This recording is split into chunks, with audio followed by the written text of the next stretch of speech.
Ética de la investigación médica. El médico como un detective en acción. Comparar al médico, especialmente al clínico, con el detective es sumamente interesante. Así como ocurre con el detective, la función del médico es detectar dónde está el problema patológico.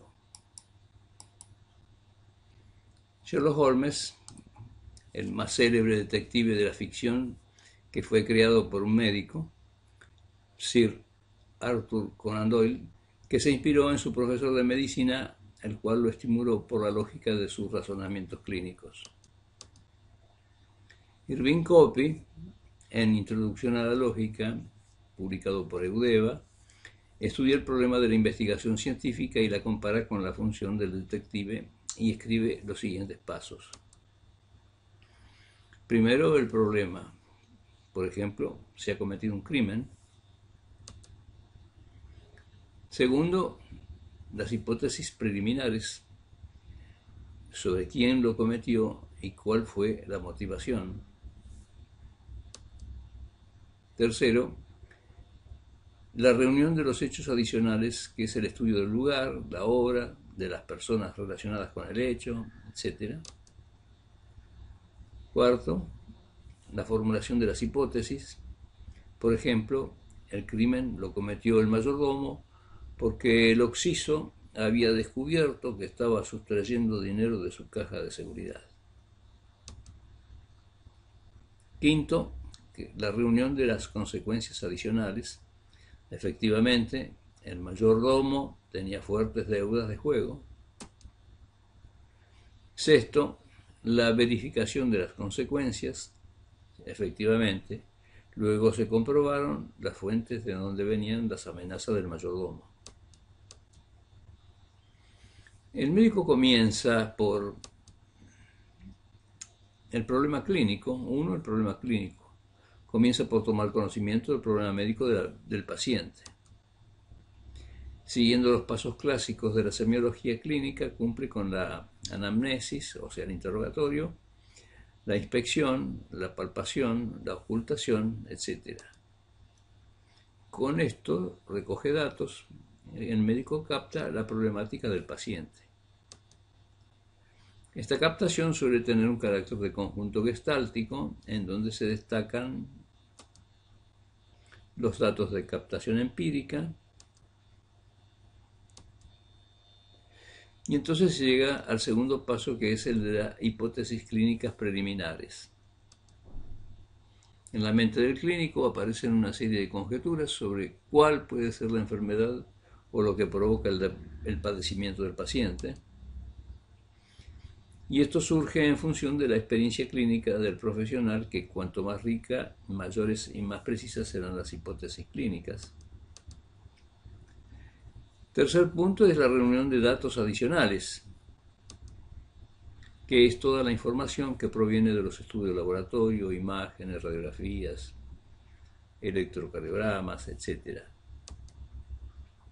Cuarto, la formulación de la hipótesis clínica operativa. Esta hipótesis constituye lo que conocemos como el diagnóstico, que es lo que permite configurar el tratamiento y pasar a la fase terapéutica.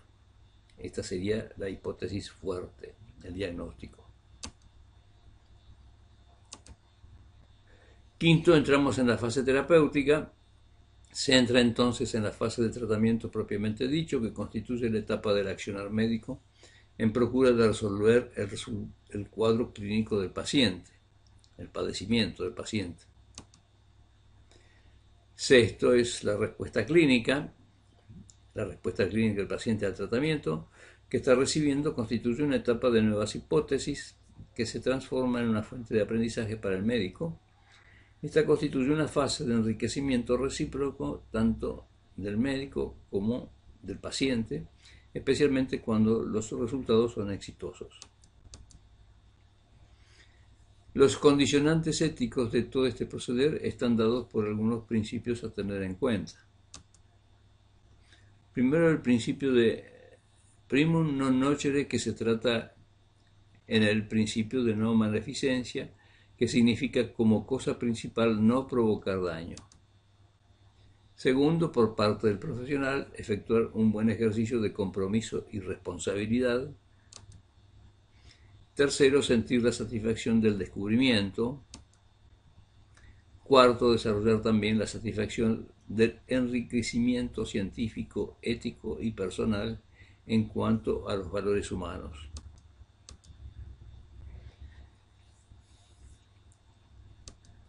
La investigación experimental constituye otro capítulo de la investigación médica, experimental. Esto merece un fuerte desarrollo ético. Solo mencionaré las declaraciones que surgieron a raíz de experimentos médicos realizados en el ámbito de la Segunda Guerra Mundial. Fueron hechos explorables muchos de los experimentos que se hicieron sin tener en cuenta las condiciones del paciente. Los responsables sufrieron las condenas correspondientes. De allí surgieron los siguientes: el Código de Nuremberg. Este código desarrolla una serie de principios que están destinados a reglamentar la experimentación con seres humanos. Fue publicado el 20 de agosto de 1947 y en él se estipulan los principios que deben orientar toda experimentación médica que se efectúe con seres humanos. La Declaración de Helsinki. La Asociación Médica Mundial promulgó un conjunto de principios éticos que deben guiar especialmente toda la comunidad médica y además a las personas que se dedican a la experimentación con seres humanos. Constituye seguramente el documento más importante en la ética de la investigación en este campo. Aunque no es un instrumento legal, sin embargo, su autoridad surge de la consistencia de codificación interna y de la influencia que ha conquistado en el nivel internacional.